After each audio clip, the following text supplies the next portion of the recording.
Bismillah, alhamdulillah, la haula wala quwata illa billah, amma ba'd.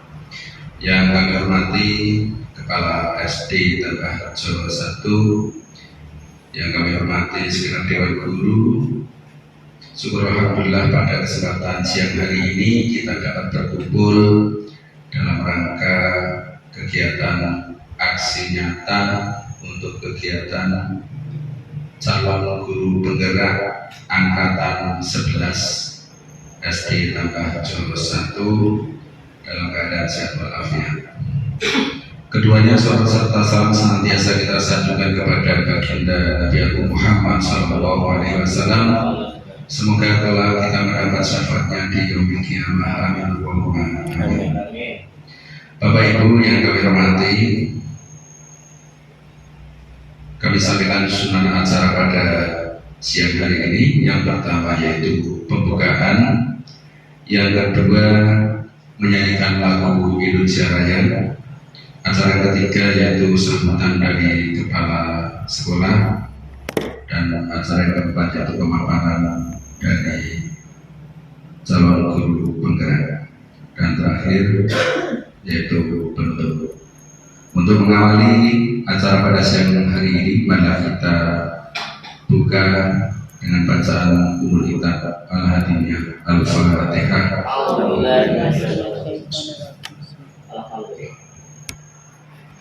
Iya, betul ya Mas. Terima kasih. Acara selanjutnya yaitu menyanyikan lagu Indonesia Raya. Hadirin dimohon untuk berdiri.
Hadirin mohon duduk kembali. Acara yang ketiga yaitu sambutan dari kepala sekolah SD Tambah Harjo 1 kepada Ibu Tri Handayani, Magister Pendidikan, waktu dan tempat kami persilakan.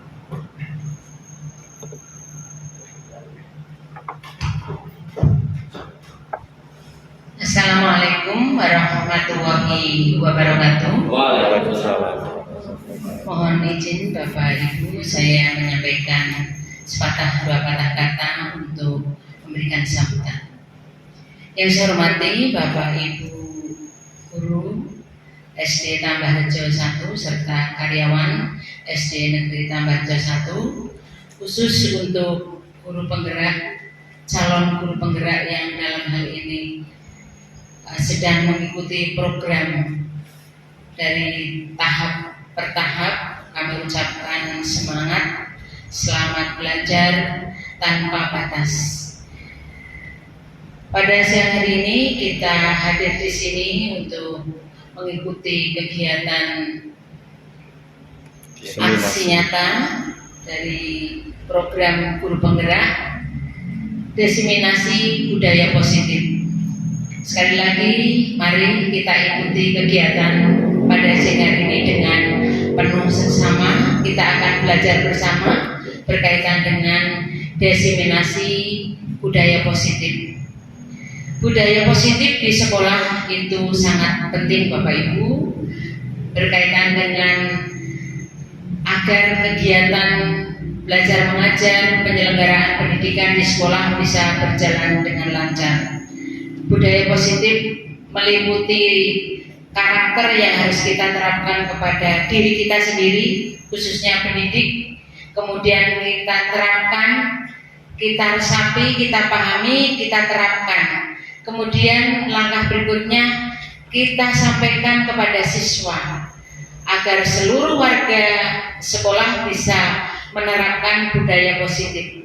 Di antaranya tentang etika sopan santun, tentang pemahaman anti bullying, kemudian anti kekerasan, itu harus kita pahami.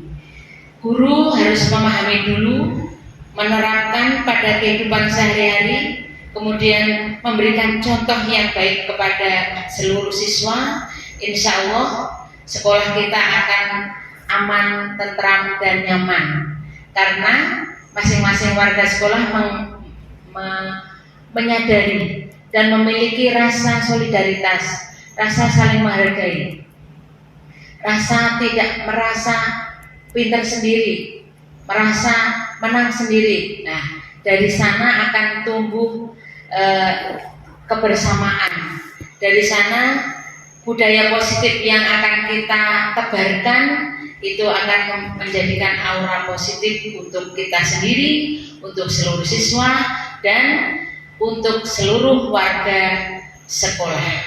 Itu harapannya pada siang hari ini kita belajar bersama untuk mengupas tuntas bagaimana apa arti dan bagaimana langkah-langkah agar budaya positif bisa diterapkan di sekolah kita di SD Tambah Harjo 1.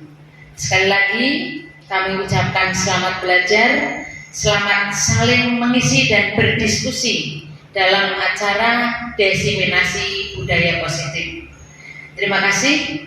Barangkali dalam penyampaian sambutan dari saya pribadi ada hal-hal yang kurang berkenan, saya mohon maaf yang sebesar-besarnya.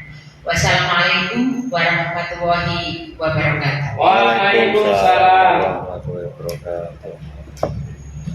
Terima kasih kepada Ibu Kepala Sekolah yang telah memberikan dukungannya dan sambutannya kepada kita semua. Untuk melanjutkan acara berikutnya yaitu paparan. Namun sebelum kita mulai, terlebih dahulu kami sampaikan bahwa pada kegiatan siang hari ini yaitu kita akan melakukan diseminasi budaya positif, terutama untuk di sekolah kita. Nah, ini kita melakukan aksi nyata pada materi modul 1.4. Nah, nanti akan disampaikan oleh calon guru penggerak yang berasal dari SD Tambah Harjo 1 yang jumlahnya ada 3 orang. Yang pertama saya sendiri Muhammad Hudawo, kemudian ada Pak Teni Setiawan dan Pak Fatur Rahman. Nah, nanti kami akan menyampaikan atau memberikan paparannya terkait dengan kegiatan diseminasi budaya positif. Kemudian untuk materinya yang nanti akan kami sampaikan, yang pertama ada disiplin positif dan nilai-nilai kebijakan universal. Kemudian yang kedua ada teori motivasi, hukuman dan penghargaan. Kemudian materi ketiga yaitu kebutuhan dasar manusia, dan kemudian yang keempat yaitu keyakinan kelas, Yang kelima yaitu 5 posisi kontrol sebagai guru, dan yang keenam yaitu segitiga restitusi. Itu yang nanti akan disampaikan oleh rekan-rekan CGP. Nah, untuk materi yang pertama kami sampaikan pada Pak Teddy Setiawan untuk bisa memberikan paparannya. Waktu dan tempat kami persilakan. Assalamualaikum warahmatullahi wabarakatuh. Waalaikumsalam. Mohon izin Bapak Ibu untuk berdiri di depan, kita belajar bersama-sama ya tentang nanti kita belajar tentang disiplin positif. Oke, masih semangat? Kita SBK aja dulu ya. Semangat. Oke, bisa berdiri dulu semua. Oke, kita bermain hitungan dari tangan kanan dulu. Tangan kanan kalau nanti itu 1 seperti ini, 2, 3. Apa ya? Oke ya. Ya, biar relax seperti ini. 1, 2, 3. Sekarang tangan kiri. Kalau 1 seperti ini, 2 seperti ini. Nah, kita itu bersama-sama tangan kanan dan kiri. Kita ini juga latihan fokus ya. Oke, 1. Tangan 2 tangan Pak. Ulangi ya, yang kanan 1, 2, 3. Untuk yang kiri 1, 2. Oke. Ini satu Iya. Oke. 1. Oke. Nah, berarti kalau 1 berarti 2 tangan ke atas. 2, 3. Kita santai sebentar. 1, 2, 3. Ayo,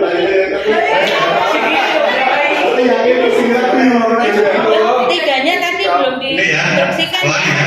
Tangan kanan dulu. 1, 2, 3, 4, 5, 6. Yang kiri 1, 2, 3, 4, 5, 6. Ini melatih tangan dan otak kiri. Oke ya. Siap. 1, 2, 3, 4, 5,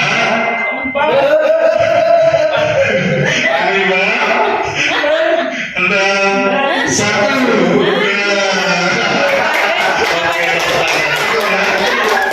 Ternyata sulit ya untuk mensinkronkan antara tangan dan otak kiri. Yang satu lagi. Oke, lanjut Pak Tur. Oke, tadi kita sudah bermain hitungan 1 sampai 6. Nah, kita bermain lagi biar kita refresh berpasangan dengan rekan masing-masing. Tapi masing-masing gimana? 2 orang. Saya mau bawakan. Bu Iman bisa Pak Bukis, Pak Putri, sama Pak Tur bisa ya. Sama Bukis. Oke. Nah, Anda dan teman Anda akan melakukan suatu kegiatan namanya cobalah buka. Anda adalah A, berarti nanti bagian. Yang pertama adalah yang A. Tugas Anda yang A tadi mengepalkan salah satu tangan Anda. Coba Anda bayangkan, di tangan ini jenengan selalu menyimpan suatu benda yang sangat berharga di dalamnya, di dalam tangan ini ya.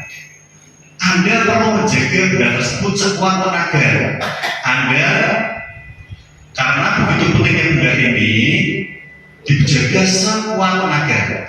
Nah, tugas yang satunya yang B itu mencoba merayu. Bagaimanapun caranya, bisa membujuk, mengintimidasi, marah, sampai menggoda, itu juga bisa. Bahkan bisa ditawari, kalau kepala kamu dibuka, saya kasih uang sebagai berikutnya. Bisa. Hati aku buat kamu. Tugasnya yang tangan yang orang-orang menjadi tangan membawa barang berharga di tangan kepala tangan, yang ini adalah mencoba merayu bagaimana agar si A itu tergoda atau tidak untuk mengeluarkan tangan. Oke, nanti kita coba bergantian. Setelah ini yang guru A menjadi A, nanti kebalikannya. Sampai di sini paham ya? Oke, kita lakukan selama 30 detik saja. Oke, 30 detik dari sekarang. Yang ngapal siapa? dulu. Ya, sama juga tangannya. Tadi kamu di mana? Ya, karena itu loh. Apa ya?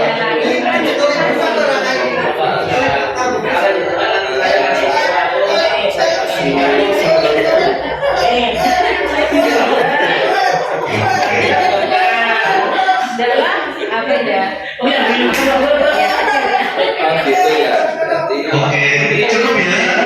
Oke, sekarang sebaliknya. Terlalu banyak. Bulu olahraga.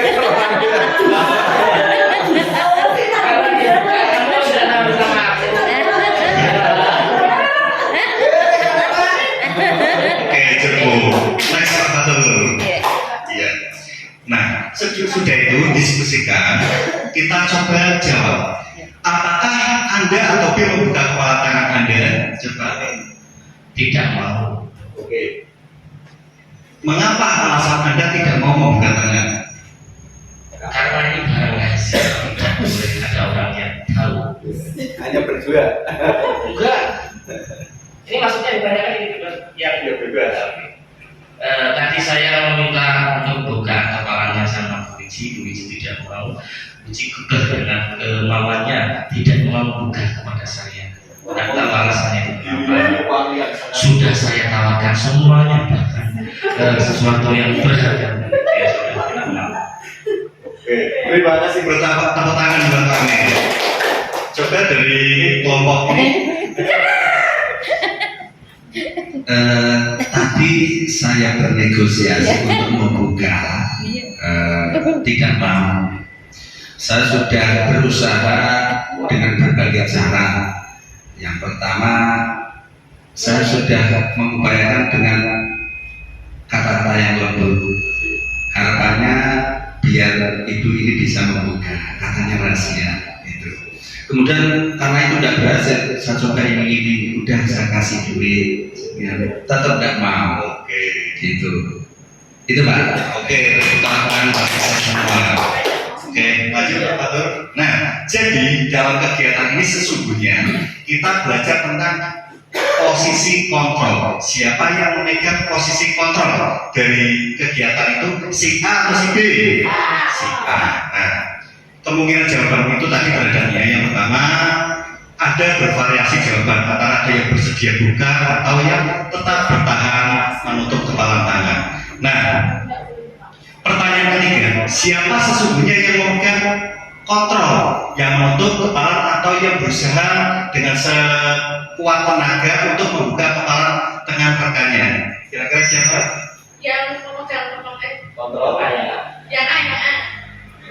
Nah, jawabannya tentunya kita sendiri yang memegang kontrol atas kepala tangan kita sendiri. Apakah kita bisa membuka atau menutup kepala tangan tersebut? Itu diniati dari diri kita, tergantung dari kita masing-masing sesuai kebutuhan dasar kita di saat itu. Nah, teori kontrol itu ada dari Dr. William Glasser dalam Control Theory of yang kemudian hari berkembang dinamakan choice theory. Itu meluruskan beberapa miskonsepsi tentang makna kontrol. Nah, makna kontrol yang pertama itu adalah ilusi guru mengontrol murid. Nah, pada dasarnya kita tidak memaksa murid untuk berbuat sesuatu jika murid tersebut memilih untuk tidak melakukannya. Nah, walaupun tampaknya guru sedang mengontrol perilaku murid, hal demikian terjadi karena murid sedang mengizinkan dirinya dikontrol. Berarti posisi murid mengizinkan tadi. Saat itu terbentuk kontrol guru menjadi kebutuhan dasar yang dipilih murid tersebut. Nah, teori kontrol menyatakan bahwa semua perilaku bertujuan adalah memiliki tujuan, yaitu bahkan terhadap perilaku yang tidak disukai. Terus teori kontrol yang kedua, ilusi bahwa semua penguatan positif efektif dan bermanfaat. Nah, penguatan positif tadi ada rujukan ya. Nah, itu adalah bentuk-bentuk kontrol segala usaha untuk mempengaruhi murid agar mengulangi suatu perilaku tertentu. Nah, ini adalah usaha untuk mengontrol murid. Nah, dalam jangka waktu tertentu, kemungkinan murid tersebut akan menyadari dan mencoba untuk menolak rujukan kita. Jadi secara terus-menerus itu akan menyadari waktu itu dibujuk, dikontrol untuk mengikuti segala sesuatu. Oke, lanjut. Terus yang ketiga, ilusi bahwa kritik dan membuat orang merasa bersalah dapat menguatkan karakter. Nah, menggunakan kritik dan rasa bersalah untuk mengontrol murid menuju pada identitas gagal. Mereka belajar untuk merasa buruk tentang diri mereka. Mereka mengembangkan dialog diri yang negatif. Kadang sulit bagi murid untuk mengidentifikasi bahwa mereka sedang melakukan perilaku ini. Nah, guru cukup menggunakan suara halus untuk menyampaikan pesan negatif. Terus yang keempat ada ilusi bahwa orang dewasa memiliki hak untuk memaksa. Itu adalah beberapa teori kontrol ya. Nah, banyak orang dewasa itu percaya bahwa mereka memiliki tanggung jawab untuk membuat murid-muridnya itu berbuat hal-hal tertentu. Apapun yang dilakukan saat itu dapat diterima selama ada sebuah kemajuan. Oke, lanjut. Nah, pada hari ini kita akan belajar tentang disiplin positif dan nilai-nilai kebajikan universal. Nah, ketika kita mendengar kata disiplin, kira-kira apa yang ada di benak Bapak Ibu guru semua? Taat aturan. Taat aturan. Oke. Nah, ketika kita mendengar kata disiplin, yang terbayang di benak kita itu biasanya taat aturan, harus sesuai dengan tertib, teratur, oke. Nah, disiplin juga sering dihubungkan dengan hukuman. Padahal itu adalah berbeda sesungguhnya, antara disiplin dan hukuman itu berbeda.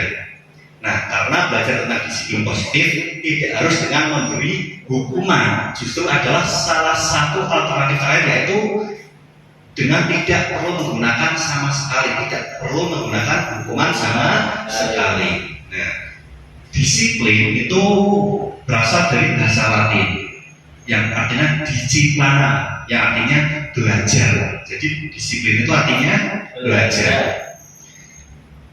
Nah, disiplin itu berasal dari akar kata yang sama dengan disiplin atau murid atau pengikut. Untuk menjadi seorang murid atau pengikut, seorang harus paham betul alasan mereka mengikuti suatu aliran atau ajaran tertentu. Jadi untuk menjadi mendisiplinkan siswa itu, siswa harus diberi keyakinan dulu. Oh, ini tuh seperti ini, berasal dari kesadaran diri. Sampai di sini paham ya, bisa dipahami ya. Bapak pendidikan kita, siapa bapak pendidikan kita? Nah, itu menyatakan bahwa di mana ada kemerdekaan, disitulah harus ada self disiplin atau Disiplin diri. yaitu diri kita sendiri yang mewajibkan kita dengan sekeras-kerasnya. Sebab kalau kita tidak cakap melakukan disiplin diri, wajiblah swasta lain mendisiplinkan diri kita, dan keteraturan demikian itulah harus ada di dalam suasana belajar merdeka. Nah, ya jadi menyatakan dalam mencapai kemerdekaan itu sudah ya, itu disiplin itu memiliki motivasi internal. Jika kita memiliki motivasi internal, maka kita memerlukan pihak lain untuk mendisiplinkan kita. Nah, atau motivasi eksternal, karena berasal dari luar, bukan dari dalam diri kita sendiri. Nah, sebagai pendidik, tujuan kita adalah menciptakan anak-anak yang memiliki disiplin diri, sehingga bisa berperilaku dengan mengacu pada nilai-nilai kebajikan universal dan memiliki motivasi intrinsik bukan ekstrinsik. Intinya seperti itu Bapak Ibu. Bagaimana kita membentuk siswa yang disiplin dari diri sendiri tanpa kita harus tolong seperti itu, siswa akan melakukan hal yang mereka sukai. Nah, Nah, yang kita pelajari di sini adalah disiplin positif, di mana tadi disiplin itu artinya adalah belajar. Nah, mengacu disiplin itu berarti berasal dari diri. Kita berarti memiliki yang kita katakan adalah karakter. Nah, siswa itu merasa disiplin. Kita mempunyai tanggung jawab terhadap apa yang kita lakukan dan nilai-nilai yang diyakini. Nah, untuk menciptakan lingkungan positif di sekolah sangat penting untuk membuat siswa merasa nyaman dan senang berada di sekolah. Jadi untuk membuka intrinsik atau dari dalam diri itu, kunci utamanya adalah siswa merasa nyaman dan senang di sekolah. Nah, ketika siswa sudah merasa nyaman dan senang, akan timbul rasa percaya diri dan semangat dari diri siswa untuk belajar dengan semangat di sekolah. Tanpa kita suruh, siswa akan datang sendiri, akan menumbuhkan sikap disiplin positif. Nah, di mana seorang guru itu yang baik itu harus memiliki kemampuan mewujudkan budaya positif di sekolah. Nah, budaya positif itu adalah dengan salah satunya menerapkan disiplin positif atau motivasi perilaku manusia. Nah, di sini nanti yang kita pelajari adalah antara hukuman dan penghargaan. Nanti ada belajar tentang posisi kontrol, restitusi, terus keyakinan kelas atau sekolah. Terus yang terakhir adalah penerapan segitiga restitusi untuk menyelesaikan masalah. Nah, di sini saya baru teori. Nanti setelah ini kita belajar langsung penerapan. Nah, ini adalah contoh penerapan budaya positif. Yang pertama, menyanyikan lagu kebangsaan Indonesia Raya sebelum pembelajaran.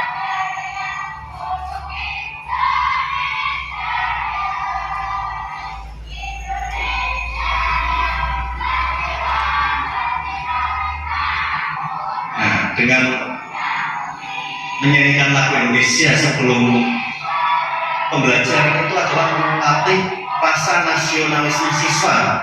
Ya, secara tidak langsung itu merupakan salah satu pembiasaan yang baik yang perlu kita tingkatkan. Selain Indonesia Raya, kita bisa menyanyikan lagu-lagu nasional yang lain. Terus penerapan budaya positif yang ada di sekolah. Sebelum masuk sekolah, bersalaman dengan guru, berbaris, itu merupakan salah satu penerapan budaya positif.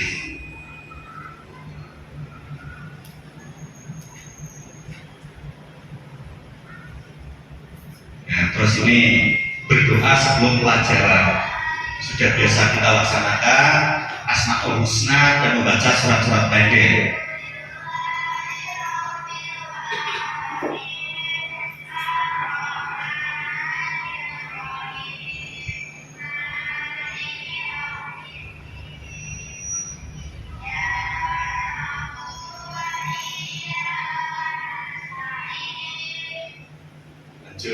Terus ada setiap Jumat kita sudah melaksanakan senam setiap hari Jumat. Selain itu kita biasa melakukan kebersihan lingkungan sekolah dengan piket seperti itu merupakan salah satu penerapan budaya positif yang harus kita kembangkan. Terus pada hari Senin kita setiap hari Senin melakukan upacara bendera. Nah, ini adalah juga menerapkan untuk melatih disiplin positif untuk siswa dengan harapannya siswa itu bisa cinta tanah air.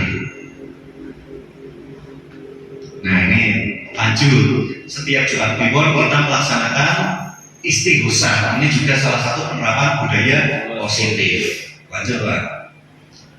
Nah, sekarang dari budaya positif itu ada nilai-nilai kebajikan universal. Nah, yang harus disepakati bersama, terlepas dari suku kata, agama, bahasa, dan latar belakang lainnya, intinya sama, yaitu untuk mendapatkan nilai kebajikan. Nah, nilai kebajikan universal itu yaitu yang berada di dalam profil pelajar Pancasila. Apa saja profil pelajar Pancasila itu? Yang pertama adalah beriman dan bertakwa kepada Tuhan Yang Maha Esa. Terus ada apa lagi? Beda mandiri ya. Mandiri. Oke, selain Itu ada bernama kritis. Terus berkebinekaan global, gotong royong dan kreatif. Nah, nilai-nilai kebajikan universal itu mencerminkan siswa sebagai siswa yang pelajar Pancasila. Nah, ini primary year program. Program ini adalah salah satu dari 3 program pendidikan yang ditawarkan oleh Ibu. Nah, ini di sini di program ini ada beberapa nilai kebajikan yang didapat, pertama toleransi, rasa hormat, integritas, mandiri, keingintahuan, menghargai, empati, kreativitas, kerjasama, dan percaya diri dan komitmen. Ya, nilai-nilai kebajikan itu sebagai keterampilan hidup yang pertama bisa dapat dipercaya, itu juga sangat lurus hati, jujur, pendengar yang aktif, tidak merendahkan orang lain, memberi yang terbaik dari diri sendiri. Ini ada video ini.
Udah ada yang memulai, nanti lainnya akan ikut.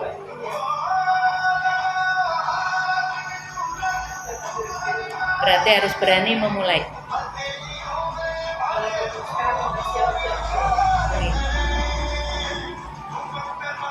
Kancane ora gelem melu yo kane nguyu.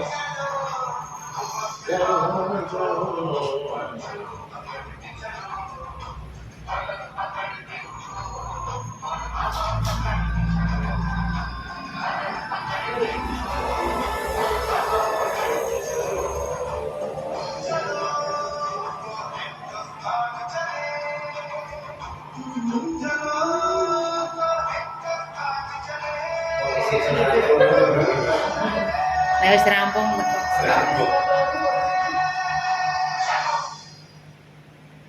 Oke, terima kasih. Nah, dalam video tersebut, kira-kira hal apa yang kita bisa petik dari video tersebut? Coba dari Bu Wici. Kita harus mau memulai yang belum mungkin belum terpikirkan oleh orang lain. Oke, terima kasih. Tepuk tangan buat. Oke, dari Pak Pastor ada yang sebetulnya mungkin kita sebelum memulai itu kan melihatnya terlalu berat ataupun susah banget, tapi yang penting pertama adalah adanya motivasi dari kita untuk memulai. Setelah kita berani untuk mulai, maka nanti akan muncul rekan-rekan kita dengan adanya kolaborasi dan sebagainya, akhirnya permasalahan bisa diselesaikan. Ya, betul sekali. Jadi itu di video itu dari awal maksudnya kehidupan yang sangat berantakan ya, dari semrawut, dari mulai kendaraan yang tidak ada yang mengawal. Nah, di situ kita lihat belum ada disiplin. Nah, di akhir cerita itu ada kayu yang menghalangi jalan, tapi orang-orang tidak ada yang peduli, hanya memikirkan diri sendiri. Ada yang sampai pergi cuci mobil, ada yang tinggal marah-marah. Nah, justru inisiatif ini muncul dari seorang anak kecil yang memulai menggerakkan orang-orang. Nah, anak itu punya motivasi dari sendiri untuk menata, berubah. Ayo kita mulai dari diri sendiri. Nah, ternyata setelah anak kecil itu memulai, banyak yang mengikuti, dan diikuti oleh semua orang. Nah, itu adalah makna nih. Nah, teori motivasi, hukuman, penghargaan, dan restitusi. Nah, teori perilaku manusia. Mari kita tanyakan ke diri kita sendiri, bagaimana kita berperilaku.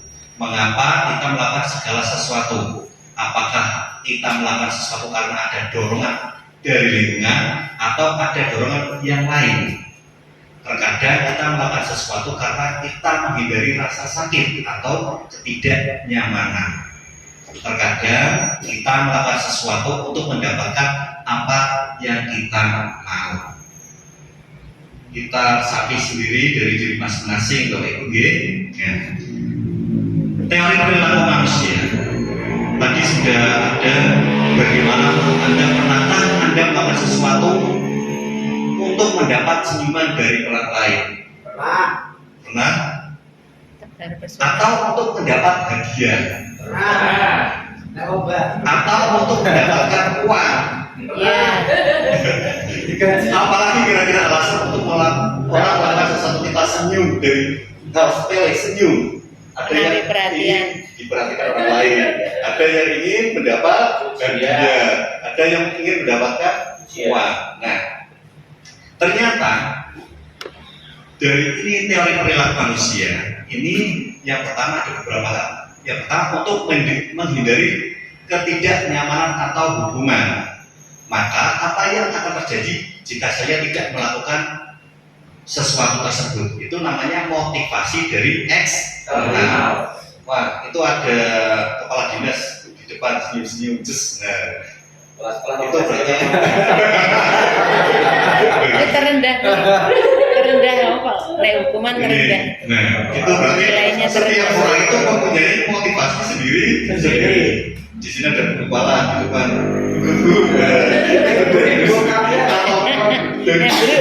Mungkin bisa cari yang biasanya terus ada lagi untuk mendapatkan imbalan atau penghargaan dari orang lain. Terus itu berarti apa yang akan saya dapatkan bila saya itu melakukan sesuatu. Yang ketiga, untuk menjadi orang yang mereka inginkan dan menghargai diri sendiri dengan nilai-nilai yang mereka percaya. Jadi saya akan menjadi orang yang seperti apa yang akan saya lakukan, yaitu motivasi dari diri sendiri atau internal. Nah ini ya, yang pertama tadi untuk menghindari ketidaknyamanan atau hukuman. Ini adalah tingkat paling rendah atau motivasi perilaku manusia. Biasanya orang yang memotivasinya perilaku untuk menghindari hukuman atau ketidaknyamanan akan bertanya, apa yang akan terjadi bila saya tidak melakukannya? Contoh hal kecil, piket kelas. Nah, piket kelas, siswa rajin melakukan itu berarti ada beberapa motivasi. Biar yang pertama tidak mendapatkan hukuman. Itu adalah yang paling rendah. Oh, nah aku tidak melaksanakan piket nanti akan mendapatkan hukuman. Berarti itu masih tekanan. Berarti itu adalah faktor eksternal. Nah, yang kedua, untuk mendapatkan imbalan atau penghargaan dari orang lain. Nah, ini satu tingkat di atasnya. Nah, di sini orang yang berperilaku untuk mendapatkan imbalan atau penghargaan dari orang lain, orang dengan motivasi ini akan bertanya, apa yang akan terjadi apabila saya melakukannya? Terus mereka melakukan sebuah tindakan untuk mendapatkan pujian dari orang lain. Ya, disiplin. Sama kasih. biar dipuji oleh orang lain. Terus yang ketiga, Dialem. untuk menjadi orang yang mereka inginkan atau menghargai diri sendiri dengan nilai-nilai yang mereka percaya. Berarti ini dari diri sendiri. Kira-kira itu Bapak Ibu semua menginginkan yang nomor 1, 2, atau 3? Tiga. itu yang Biasanya kalau dari diri sendiri itu nanti konsisten dalam tersebut. 2, 3. Akan konsisten Sekarang sudah atau waktunya 3. kita 3 tapi fase 1 2 pasti iya, apa? Setiap orang pasti mungkin positif bisa dari 1. Kuisnya baru level 1. Yang menjadi nomor 3 hanya Dia merasa baru level 1. buat pembelajaran bersama. Introspeksi. Termasuk saya juga. Ini kebetulan buat kita ini ya. Introspeksi. Kebiasaan deh. Iya. Saya biasa. Hukuman dan konsekuensi. Nah, di sini ada perbedaan Bapak Ibu. Jadi yang melanggar itu ada hukuman atau konsekuensi. Kalau hukuman itu adalah sesuatu yang menyakitkan, terpaksa biasanya. Kalau tidak nyaman untuk murid dalam jangka waktu panjang, menjadi korban atau mendapat keadilan, murid akan tersakiti, murid akan membenci peraturan mode paksaan bahasa kerennya itu. Awas ya kalau kamu melakukan lagi, itu adalah hukuman. Asik Pak. Intinya hukuman itu adalah negatif. Nah, beda dengan konsekuensi. Konsekuensi adalah sesuatu yang harus terjadi, tidak nyaman untuk murid dalam jangka waktu pendek. Korban biasa diabaikan. Nah, ini tentunya kalau konsekuensi itu sifatnya netral. Nah, ini kalau saya sendiri berarti berkaca dari kemarin berarti masih banyak, saya banyak membuat siswa seperti itu adalah dosa. Berarti kedepannya itu untuk memperbaiki diri. Nah, Amin. Masuk tagline. ini ada kasus ini Bapak Ibu. Iva kurang menguasai pelajaran matematika, sehingga pada saat pelajaran tersebut berlangsung, dia lebih banyak berdiam diri atau menggambar di buku pelajarannya. Iva itu sudah suka tinggal makan dan buri, suka diam diri orang gambarnya Tidak perlu katakan. buku gambar.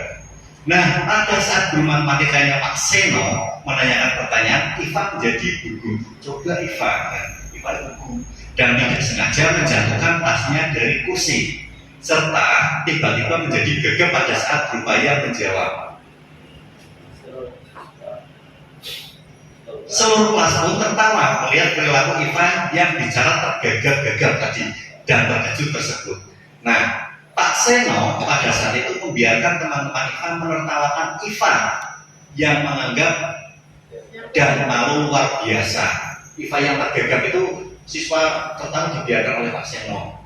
Nah, dan malahan minta Iva untuk maju ke depan dan berdiri di depan kelas sambil menunjuk hidungnya karena tidak bisa menjawab pertanyaan Pak Seno. Akhirnya kelas semakin gaduh dan anak-anak pun tertawa melihat Iva di depan kelas memegang ujung hidungnya. Nah, dari kasus ini, apakah Anda setuju dengan tindakan yang dilakukan Iva terhadap Pak Seno? Oh, Pak Seno terhadap Iva. Tidak, Kenapa? karena sebenarnya tidak layaknya Pak Guru itu mendiamkan siswa-siswa yang lain menertawakan Iva. Seharusnya memberi peringatan untuk mendiamkan anak-anak itu dan memberi memberi Iva pengertian agar mau mendengarkan pelajaran yang dijelaskan Pak Seno. Nah, sekarang yang kedua, menurut Anda, apakah tindakan yang dilakukan Pak Seno terhadap Iva itu adalah sebuah hukuman atau konsekuensi? Hukuman. Hukuman. Ya, Ipan itu. Karena menyebabkan anak itu merasa sakit hati atau gundah atau malu. Iya. Jadi, apa yang dilakukan Pak Seno ini merupakan hukuman. Ya, karena apa? Anak merasa tertekan, merasa malu, dan bisa jadi trauma dalam jangka panjang. Nah, itu adalah bentuk hukuman. Nah, ini lagi pencatat 100 kali di dalam buku kalimat, saya tidak akan terlambat lagi karena terlambat ke sekolah. Nah, ada yang mengalami masa kecil dulu. Ini merupakan hukuman atau konsekuensi? Ini hukuman Pak, karena terpaksa 100 halaman lagi. Satu kali. Ya, ini mencatat sampai 100 kali. Konsekuensi. Antara hukuman dengan konsekuensi itu ternyata bedanya tipis ya. Nah, ini termasuk ke dalam hukuman. Lanjut Pak.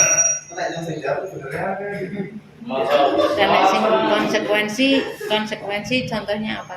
konsekuensi itu ketika terlambat 15 menit, maka konsekuensinya nanti pulangnya lebih lambat 15 menit. Itu contoh Jadi konsekuensi. kalau yang lain jam 12.15 berarti dia karena terlambat 15 menit, pulangnya 12.30. Contoh lagi konsekuensi, ketika ada anak yang tidak mengerjakan PR, maka nanti saat jam istirahat itu bisa mengerjakan Itu tugas. konsekuensi berarti Ya, bukan konsekuensi. hukuman ya. Ya, karena dia tidak mengerjakan tugas nanti mendapat Harus tambahan melakukan, harus soal melakukan. mendapat tugas di sekolah. Berarti nek kon metu kae konsekuensi Konsekuensi. untuk salah yo. Iya. Salah itu ya. Konsekuensi. Tergantung keluarnya Bu. Keluarnya ngapain? Biasanya kan udah Bersih-bersih buat PR kan? saat teman-temannya mengerjakan pekerjaan yang baru dia pergi keluar. Berarti kan Di luarnya kelas. di luarnya melakukan apa? Mengerjakan PR yang udah salah. Berarti konsekuensi apa hukuman itu? Kalau bentuknya positif, kalau itu kan merugikan anak karena tidak mengikuti pelajaran. Harusnya adalah di jam istirahat. Itu baru konsekuensi. itu yang sering terjadi Kalau loh. di jam pelajaran. Nanti kita akan belajar di restitusi Ada. namanya Bu. Jadi ketika siswa bersalah, kita itu ada namanya validasi tindakan. Kita hubung dulu.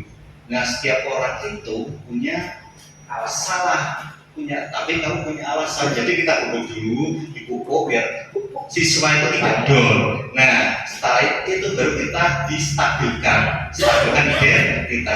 Nah, tapi tindakan itu salah. Nah, baru itu seperti itu ya.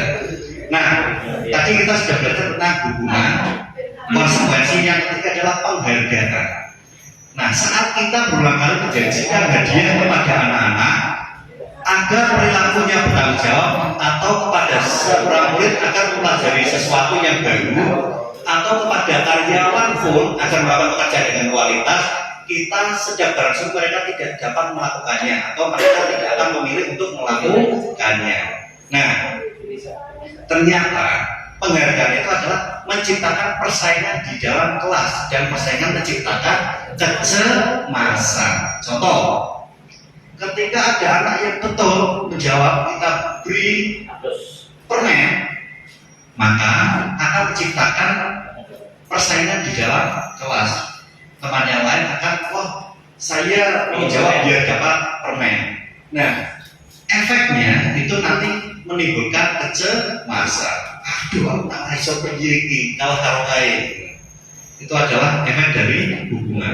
Permen bisa Jika seorang guru sering memberikan penghargaan kepada murid-muridnya, besar kemungkinan murid-muridnya termotivasi hanya untuk menyenangkan gurunya. Mereka tidak akan bersikap jujur kepada guru tersebut. Nah, penghargaan menghukum mereka yang tidak mendapatkan penghargaan. Ketika yang lain dapat permen, ada salah satu atau dua anak yang tidak dapat permen, nggak usah permen, bintang es. Maka yang tidak dapat bintang itu akan berkecil hati, seperti itu. Memberikan penghargaan atau hukuman adalah hal yang sama. Mereka keduanya mencoba mengendalikan perilaku seseorang. Jadi mengenai penghargaan sama, menghukum juga sama. Jika suatu penghargaan diharapkan, namun Anda tidak mendapatkannya, Anda akan merasa dihukum. Contoh, siswa belajar dengan giat, tujuannya untuk menang lomba. Suatu ketika saat perlombaan, siswa tersebut tidak mendapat juara satu. Siswa itu akan merasa seperti dihukum, motivasinya akan turun seperti itu. Misal mau pergi nanti kalau kamu juara satu, cek jalan-jalan di pantai. Ketika anak itu tidak mendapat apa yang mereka inginkan, mereka akan merasa dihukum. Sedihnya berkepanjangan biasanya. Sakitnya kehilangan. Dihukum oleh penghargaan, judulnya. Dihukum oleh penghargaan. Pengaruh jangka pendek dan jangka panjang. Ada penghargaan itu tidak efektif. Penghargaan bisa merusak hubungan. Penghargaan mengurangi ketepatan. Penghargaan menurunkan kualitas. Penghargaan menurunkan sama itu. Penghargaan mendukung motivasi dari dalam diri, intrinsik yang paling bagus itu. Lanjut. Nah, maksudnya apa? Pengaruh jangka pendek dan jangka panjang itu yang pertama, penghargaan itu efektif jika kita menginginkan seorang melakukan sesuatu yang kita inginkan dalam jangka waktu pendek. Jika kita menggunakan penghargaan lagi dan lagi-lagi beri penghargaan, maka orang tersebut akan bergantung dengan penghargaan yang kita berikan serta kehilangan motivasi dari dalam diri. Misal, ini siswa misal, Pak Amin, ayo kamu bisa menulis, ini nulis, besoknya diberi penghargaan lagi, maka nanti ketika itu terulang menjadi motivasinya dari dalam diri itu akan hilang. Dia semangat karena adanya penghargaan. Jika kita mendapat penghargaan untuk melakukan sesuatu yang baik, maka selain kita senantiasa berharap mendapat penghargaan tersebut, kita pun menjadi tidak menyadari tindakan baik yang kita lakukan. Jadi ini tindakan yang kita lakukan hilang dari dirinya hanya untuk penghargaan.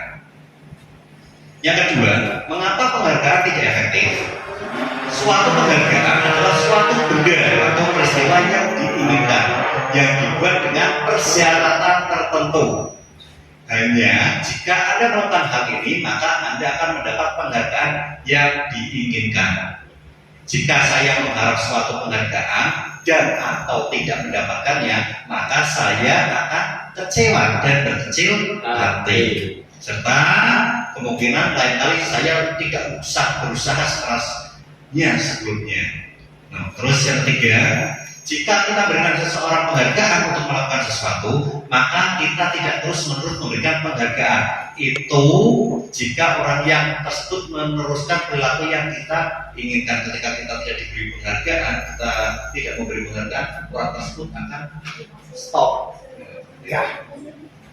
Orang yang berusaha berhenti merokok atau orang yang berusaha diet, menguruskan badan, diberikan penghargaan, hampir pasti tidak akan berhasil.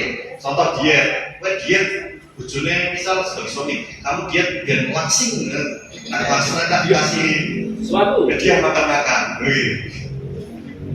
Ketika dia tidak, pasti dia akan berhasil karena itu butuh motivasi dari dalam diri sendiri. Terus penghargaan kok bisa merusak hubungan. Ketika seorang diberi penghargaan atau dipuji di depan orang banyak, maka orang lain akan merasa iri. Misal Wida sangat pandai, padahal di belakangnya aku lebih pintar kok, lebih pandai. Nah, itu memungkinkan orang lain itu akan iri dengan apa yang kita puji orang lain itu. Nah, bisa jadi sebagian dari teman-temannya itu tidak suka atau tidak menyangka orang yang diberi penghargaan tersebut. Akhirnya apa yang terjadi adalah bully, akhirnya nanti seperti itu. Nah, jika seorang guru sering memberikan penghargaan kepada murid-muridnya, besar kemungkinan murid-murid tersebut motivasinya untuk menyenangkan gurunya. Itu sudah tadi. Terus menciptakan persaingan di kelas dan menciptakan kecemasan sudah. Mereka tidak memiliki kesempatan untuk mendapat penghargaan, akan berhenti mencoba. Penghargaan mengurangi ketepatan. Nah, di sini ada risetnya Bapak Ibu. Yang pertama, di dalam sebuah percobaan, sekelompok anak laki-laki berusia 9 tahun diminta untuk melihat gambar-gambar wajah yang tampil di layar.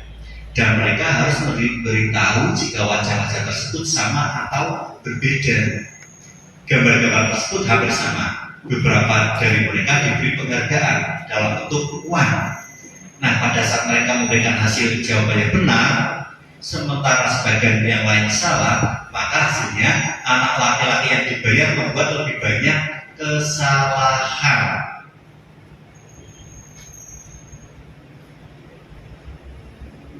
Terus riset yang kedua, ada beberapa anak diminta mengingat kata-kata tertentu. Kemudian mereka diminta mengambil kartu yang berisi kata-kata yang diingat tersebut setiap kali muncul. Nah, beberapa anak diberikan permen setiap mereka memberikan jawaban yang benar, dan sebagian yang lain hanya diberitahu saja jika jawaban mereka benar. Ini berarti pilih kasih ya. Nah, dengan demikian hasilnya anak-anak yang mendapat permen jawabannya banyak yang tidak tepat dibanding anak-anak yang hanya diberitahu jawabannya benar. Ini masih ada penghargaan menurunkan kualitas. Nah, pengamatan dilakukan oleh sekelompok mahasiswa atau mahasiswi yang sedang kerja di pabrik di sebuah surat kabar universitas. Saat itu mereka sedang belajar menulis sebuah artikel tentang sebuah judul berita bahwa seiring waktu mahasiswa tersebut semakin mampu bekerja dengan cepat.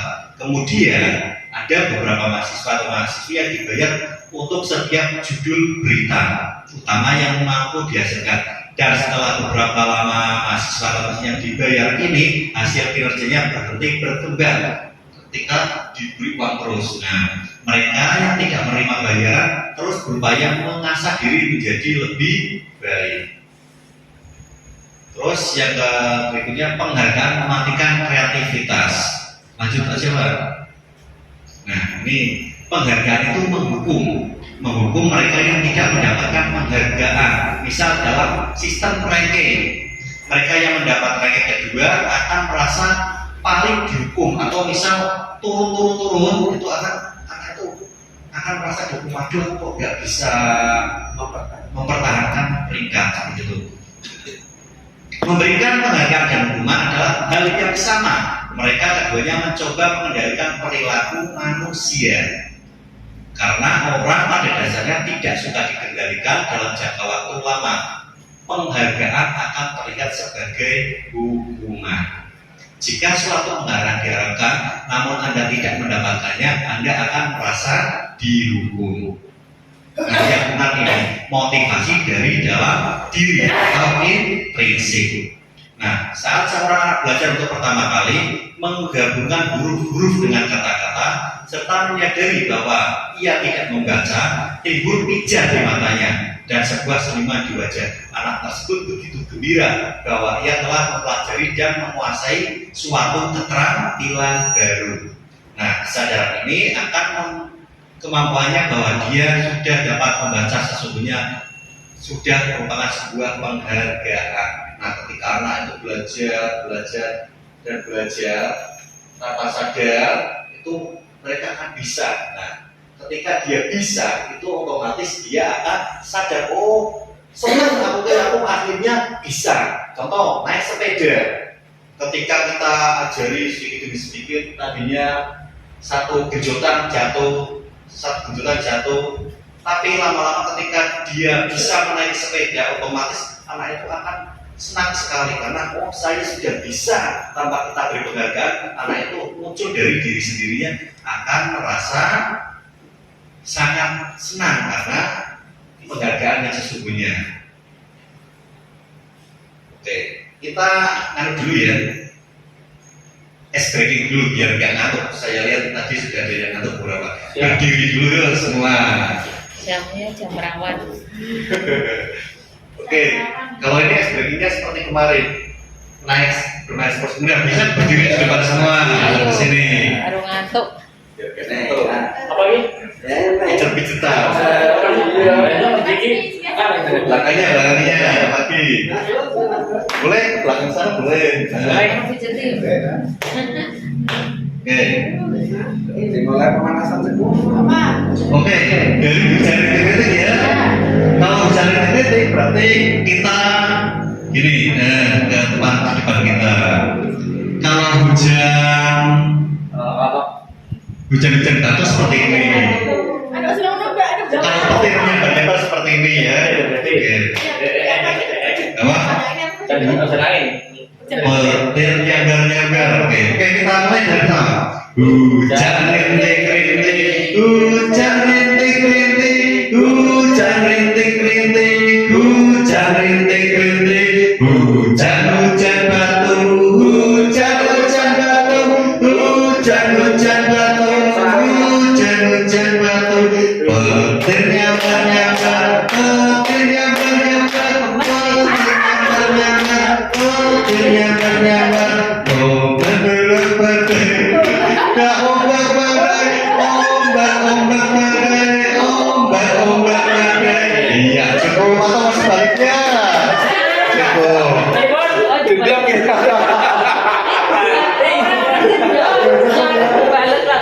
Apa mereka? Layar, Layar. yang pedes. Oke, ini ada lagi. Ini Bu Anas. Bu Anas itu guru kelas 2 SD mendapat Iya. masalah Bapak Ibu. Murid-muridnya tidak bisa tertib berdiri antri di depan pintu kelas dan selalu berebutan masuk ke dalam kelas. Nah, setelah jam istirahat usai, ini tentunya sangat mengganggu proses pembelajaran di mana kelas tidak dapat mulai tepat waktu karena Bu Anas itu menenangkan murid-muridnya untuk waktu yang cukup lama. Akhirnya Bu Anas berpikir cepat dan mengadakan stiker bintang. Setiap murid-muridnya akan masuk kelas usai jam istirahat, Bu Anas akan mengiming-imingnya muridnya dengan stiker bintang. Siapa yang tidak rebutan, tidak ramai nanti akan dapat stiker. Nah, siapa yang dapat berdiri lurus dan berbaris rapi di depan pintu dapat bintang dari Bu Anas. Sebagian besar murid-murid menyambut tantangan tersebut dan langsung berdiri rapi di depan pintu agar mendapat stiker bintang. Nah, hal ini ternyata terus dilakukan oleh Bu Anas selama beberapa minggu. Karena cukup berhasil membuat murid-muridnya berdiri rapi, antri depan pintu, sampai pada suatu saat Bu Anas sakit dan terpaksa digantikan oleh Pak Heru. Pak Heru tidak mengetahui tentang stiker bintang dan benar saja pada saat mau masuk ke kelas usai jam istirahat, murid-murid kelas 2 kembali berebutan masuk kelas. Kira-kira apa yang terjadi Bapak Ibu? Ada yang berani menjawab? Oke. Coba menjawab ya. Terima kasih. Karena pas itu Pak Heru menggantikan Bu Anas. Anak-anak sudah terbiasa dengan apa nanti yang akan didapat dari Bu Anas ketika anak itu tertib. Seperti tadi mendapatkan bintang. Ketika Pak Heru tiba-tiba mengganti Ibu Anas karena Pak Heru tidak tahu trik apa yang bisa menyebabkan anak itu bisa tertib. Jadi Pak Heru mengajar itu apa adanya seperti kelas yang lain. Mungkin murid-murid Pak Heru itu kan kelas tinggi, jadi Pak Heru tidak terbiasa dengan hal itu. Maka anak-anak mungkin ini karena nanti kita tidak mendapatkan sebuah penghargaan, anak-anak tiba-tiba itu bahasanya itu guyon atau rame tersendiri karena percuma nanti kita tertib juga kita nanti tidak akan mendapatkan penghargaan. Maka dari itu berarti anak-anak tersebut itu mau mengikuti apa arahan dari Bu Anas karena nanti akan mendapatkan sesuatu mungkin itu. Oke, bertemu. Yang benar sekali. Yang terjadi apa? Anak-anak tersebut akan gaduh dan sangat sulit dikondisikan. Karena apa? Karena Pak Anas tidak memberikan stiker. Jadi itu. Nah, berdasarkan teori motivasi yang telah kita pelajari pada tadi, kira-kira apakah motivasi murid-murid kelas 2 untuk bersedia berdiri antri itu sebelum masuk kelas karena apa motivasinya berbeda? Yang dari cerita tadi berarti. Jadi kalau berdasarkan teori yang sudah dijelaskan tadi, anak-anak itu mau rapi karena mereka mendapatkan imbalan. Jadi bukan karena diri sendiri yang mau berusaha untuk rapi, tapi karena dia itu akan mendapat imbalan sehingga tidak muncul dari dirinya ketika dia suruh akhirnya yang karena tidak mendapat imbalan yang mereka rapi lagi gitu Pak. Iya. Di aplaus buat Bu Ida. Betul sekali. Jadi anak-anak itu bersedia antri itu karena ada penghargaan. Berarti mereka mau antri itu karena ada penghargaan. Ketika tidak diberi penghargaan, mereka akan kembali seperti semula. Nah, terus apakah ada cara lain agar murid-murid kelas 2 bersedia antri di depan tanpa diberi penghargaan stiker bintang? Kira-kira ada atau tidak, Bapak Ibu? Oke.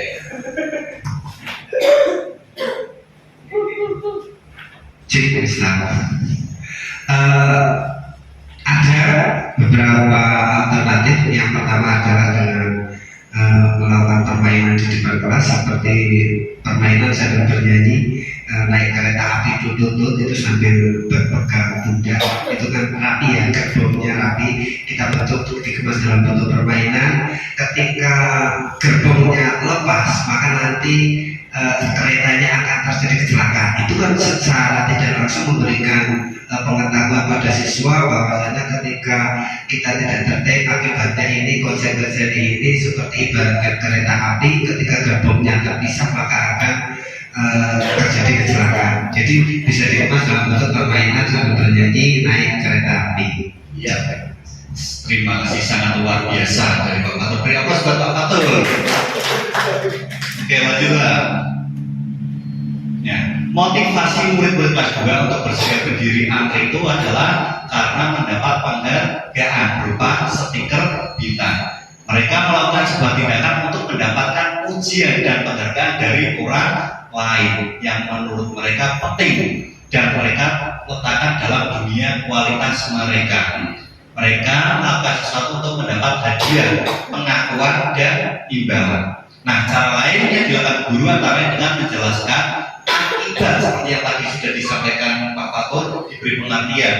Kita jelaskan akibat jika murid-murid tersebut masuk ke dalam kelas, mereka akan ketinggalan pelajaran dan itu merugikan untuk diri sendiri. Kita perlu menerapkan motivasi pentingnya budaya antri kepada murid-murid untuk menjadi orang yang mereka inginkan dan menghargai diri sendiri dengan nilai-nilai mereka percaya.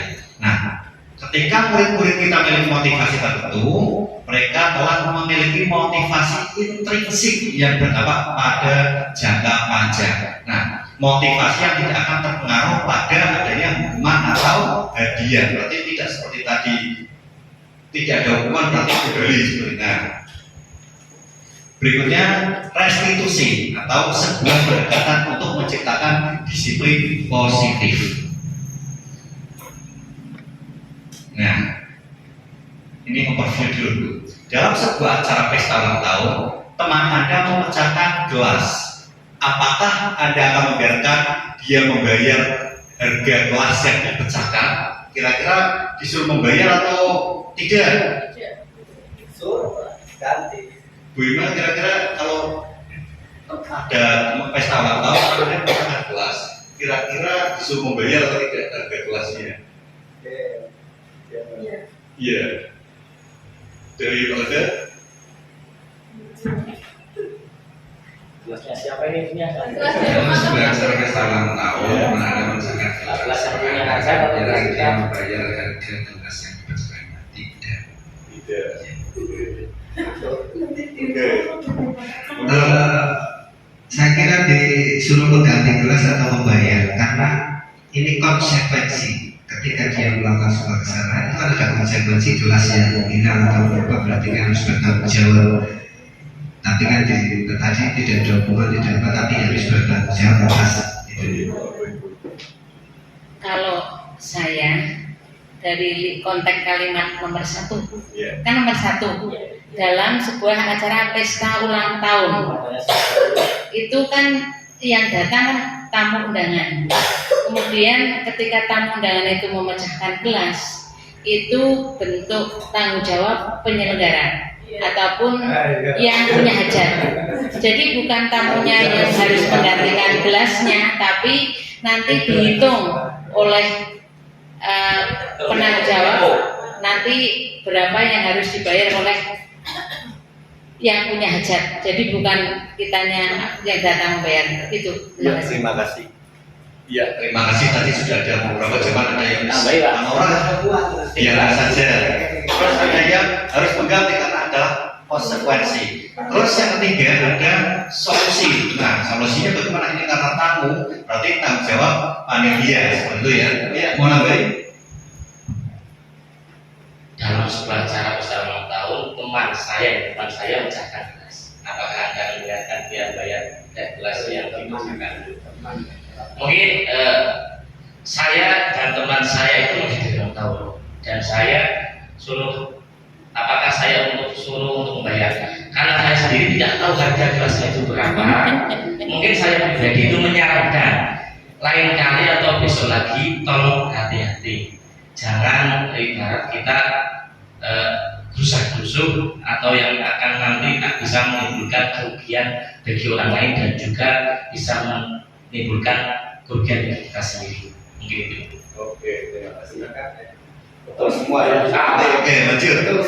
Pertanyaan yang kedua, jika sudah janji bertemu dengan teman Anda, namun ternyata dia juga memiliki janji penting bertemu orang lain di tempat lain, dan Anda terpaksa naik taksi untuk menemui teman Anda di tempat itu, apakah Anda akan minta teman Anda untuk membayar biaya taksi atau untuk menuju tempat tersebut? Jenengan kan sudah janji dengan orang lain, namun ternyata dia juga memiliki janji penting Konsekuensi. bertemu dengan orang di tempat lain. Nah, Anda terpaksa naik taksi menemui teman Anda di tempat itu. Misal Pak Amin sudah janji sama Pak Huda di Bergurang. Ternyata Pak Huda ada janji dengan temannya di Bandar. Akhirnya Pak Amin naik taksi ke Bandar. Nah, sebagai Pak Amin itu apakah akan minta bayar taksi menuju tempatnya Pak Huda seperti itu? Kira-kira. Ada ini, ya.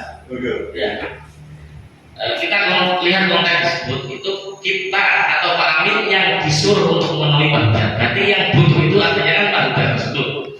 Jadi ketika saya sudah berusaha menemui Pak Huda dengan segala risiko, berarti tadi sudah naik taksi dan otomatis taksi tersebut kan kita bayar. Setelah sampai di tempat tersebut, saya disuruh pulang karena Pak Huda tersebut ternyata sudah punya janji dengan orang lain. Menurut saya, Pak Huda harus bertanggung jawab apa yang sudah dia janjikan kepada saya, karena itu sudah memberikan material dari saya. Terima kasih. Terima kasih. Oke, terakhir ini. Pegawai Anda membuat kesalahan yang menyebabkan kerugian finansial pada perusahaan. Nah, pegawai tersebut menawarkan untuk bekerja lembur tanpa bayaran. Apakah Anda sebagai pemilik perusahaan akan menerimanya? Siapa ada yang mau menanggapi? Panjenengan Riana, kok aku nanggapi ya? Pak Kadir dulu. Jangan ada ibu ini gini.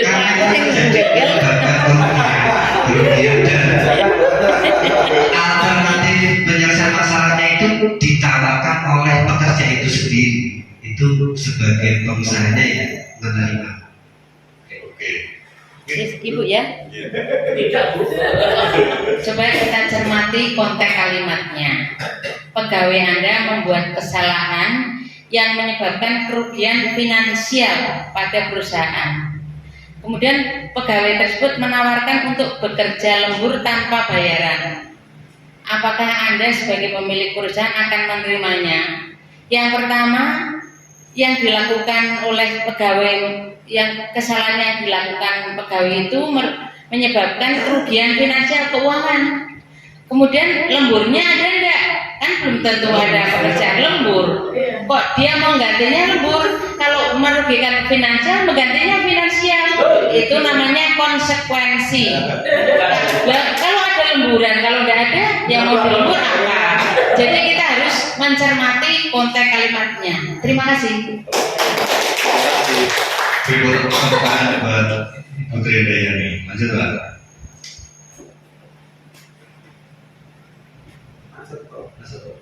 Lanjut. Nah, Lanjut. jadi intinya, bila ada seseorang yang berbuat salah pada Anda, ketika mereka menawarkan sebuah tindakan untuk memperbaiki kesalahan mereka, kemungkinan besar jawaban adalah Anda akan menolak. Tadi contoh piring itu, nggak usah. sebagian besar seperti itu ya, akan menolak semua tawaran itu dan akan bilang tidak usah, nggak apa-apa, lupakan saja. Nah, itu merupakan kebiasaan kita selama ini. Ya, rata-rata kan seperti itu. Sakit proses apa-apa, rapenan, Jaga hati. Bila Anda yang berlaku salah pada kita adalah langsung memaafkan, atau bahkan kita melakukan sesuatu yang membuat mereka tidak nyaman atau merasa bersalah. Nah, kita cenderung untuk berfokus pada kesalahan daripada mencari cara bagi orang yang berbuat salah untuk memperbaiki diri. Nah, kita lebih fokus pada cara mereka membayar akibat dari kesalahan mereka daripada mengembalikan harga diri mereka. Nah, membuat kondisi menjadi impas menjadi lebih penting daripada membuat situasi menjadi benar, seperti itu Bapak Ibu. Nah, sekarang kita ke murid. Ketika murid Anda melakukan kesalahan, tindakan mana yang akan Anda lakukan? Ya, ada beberapa tindakan. Yang pertama, menunjukkan kesalahan dan memintanya melihat kesalahannya baik-baik. Yang kedua, mengatakan, kamu seharusnya tahu bagaimana kamu seharusnya bertindak. Yang ketiga, mengingatkan murid Anda akan kesalahan yang sama di waktu sebelumnya. Yang keempat, bertanya kepadanya, kenapa kamu melakukan sesuatu yang seharusnya tidak kamu lakukan? Dan yang kelima, mengkritik dan mendiamkannya. Kira-kira ada dari 1 sampai 5? Ada Nomor berapa? Pak Amin. Maksudnya orang-orang itu Pamit dikeren Nomor 4 Pak. Bertanya padanya, kenapa kamu melakukan sesuatu yang seharusnya tidak kamu lakukan? Ini kan menanyakan alasan, karena saya yakin setiap siswa, setiap kita manusia melakukan sesuatu pasti ada alasannya. Terima kasih. Nah, ketika kamu melakukan sesuatu yang seharusnya tidak kamu lakukan, nah, ini tindakan ini bisa memungkinkan Anda membuat murid Anda merasa menjadi bersalah atau menjadi anak yang gagal. Lanjut Pak. Nah, restitusi itu adalah proses menciptakan kondisi bagi murid untuk memperbaiki kesalahan mereka sehingga mereka bisa kembali pada kelompok mereka dengan karakter yang lebih kuat. Ini kata dari Gusek. Nah, restitusi membantu murid menjadi lebih memiliki tujuan disiplin positif dan menekan dirinya setelah berbuat salah. Yang keempat, melalui restitusi kita ketika murid berbuat salah, guru akan menanggapi dengan cara yang memungkinkan murid untuk membuat evaluasi internal tentang apa yang dapat mereka lakukan untuk memperbaiki kesalahan mereka dan mendapat kembali harga dirinya. Jadi intinya, ketika ada murid yang berbuat salah, kita jangan langsung memvonis. Kenapa kamu berbuat salah dan lain sebagainya? Nanti murid itu akan otomatis down. Okay. Nah, ciri-ciri restitusi. Nah ini ya, apa yang bisa kamu lakukan untuk memperbaiki masalah? Apakah hal ini sesungguhnya ingin kamu lakukan? Kamu melakukannya pasti karena ada alasan, bukan? Seperti itu. Nah ini namanya memvalidasi tindakan. Nah, restitusi bukan untuk menebus kesalahan, namun untuk belajar dari kesalahan. Nah, terus restitusi itu tujuannya memperbaiki hubungan. Yang ketiga, restitusi adalah tawaran, bukan paksaan. Yang keempat, restitusi menuntut untuk melihat ke dalam diri. Yang kelima, restitusi mencari kebutuhan dasar yang mendasari tindakan. Restitusi diri adalah cara yang paling baik. Terus restitusi fokus pada karakter bukan tindakan. Restitusi menguatkan positif. Nah ini teori-teori restitusi untuk praktek dan lain-lain nanti akan disampaikan pada berikutnya oleh Pak Huda. Oke. Ya, lanjut. Ini ya tadi yang sudah kita pelajari tentang mendapat penghargaan, motivasi perilaku manusia, menghindari hukuman, sehingga menjadi orang yang mereka inginkan dengan menghargai diri sendiri dengan nilai-nilai yang dipercaya. Lanjut Pak, ini sudah Lanjut. boleh rampung. Nah, Hukuman berarti ya. hukuman dan penghargaan tadi sudah ya. Ya. Hukuman itu tidak berjalan tiba-tiba bersifat satu arah, tanpa melihat kesepakatan terlebih dahulu. Nah, penghargaan itu bisa memesan bunga, bukan murid untuk bersikap itu hanya karena ada penghargaan, menciptakan persaingan antara orang berarti mencoba karena ketika merasa tidak ada kesempatan. Nah, yang terakhir restitusi itu adalah proses menciptakan kondisi bagi murid untuk memperbaiki kesalahan mereka sehingga bisa kembali ke kelompok mereka dengan karakter yang lebih kuat dan seterusnya. Kene wis kowe. Keyakinan kelas yang kedua ini teori-teori Wis madang maneh. jadi agak bosan ya. Prakteknya nanti. Mengapa kok keyakinan kelas? Mengapa tidak peraturan kelas saja? Nah, mengapa kita itu memiliki peraturan tentang penggunaan helm saat mengendarai roda 2 atau roda motor? Mungkin ada yang tahu kenapa kita itu harus memakai helm saat memakai roda 2? Biar selamat Pak kalau pakai helm. Ya, betul sekali.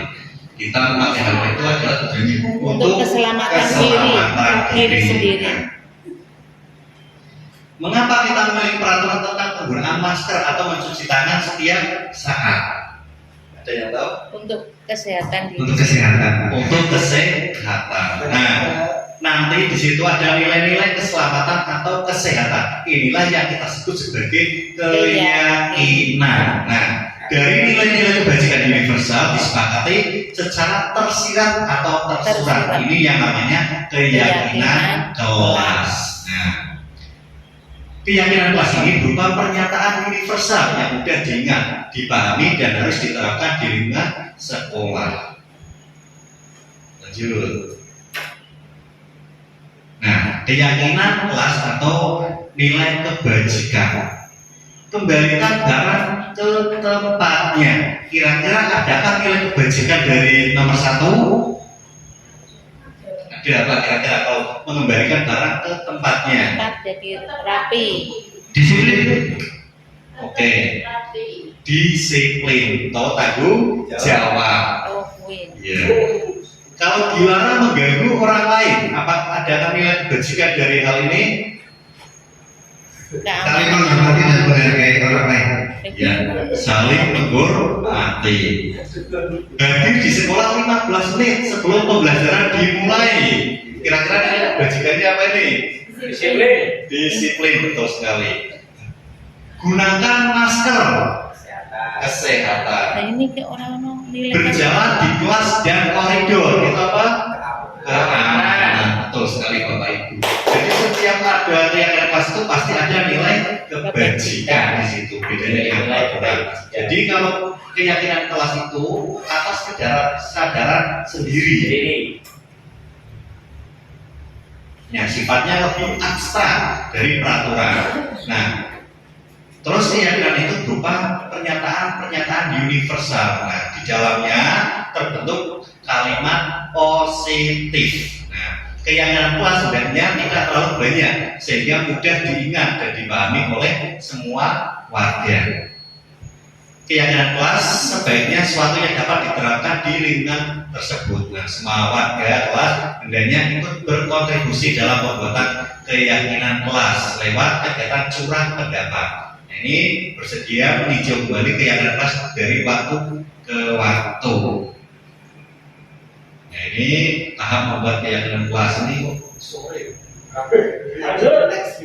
Oke, ini karena untuk proses pembuatan keyakinan kelas nanti ini akan saya serahkan ke CGP berikutnya Bapak Hidayat. Monggo Pak Huda, saya persilakan. Berdiri dulu ya biar nggak tegang sebelum kelas dan Saya beda. foto ya anu. Pembagian kelas iya. Yang apa Pak? Suaranya indah ya. Ayo tidak ingin lagi Pak. Ayo. Ini bukti sih Jangan tidak ingin lagi Pak. Tangan ke depan ulang menikah. Dia berdoa tangan diputar, lulu tangan dikulur, berputar.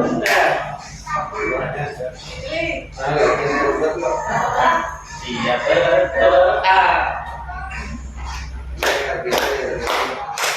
Tapi tunjukkan bersama lu. Berkomentar ini.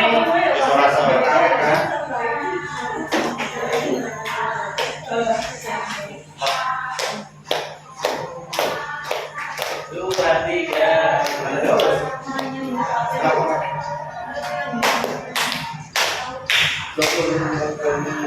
Satu jari kiri, tiga pun menjadi dua, buat jembatan pagar. Tiga pun dua jari apa nih?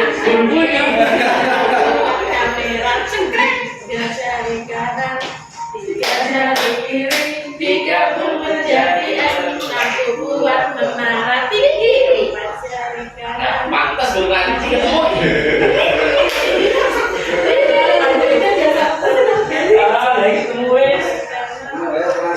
Langsung eksekusi kan?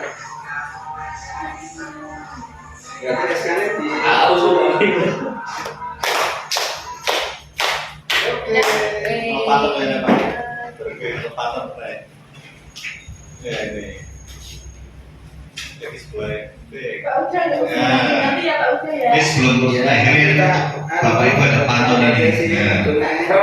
Pernah main lempar gelas. Buaya membuat tali anyaman. Ayo mulai membuat keyakinan kelas supaya siswa belajar dengan nyaman.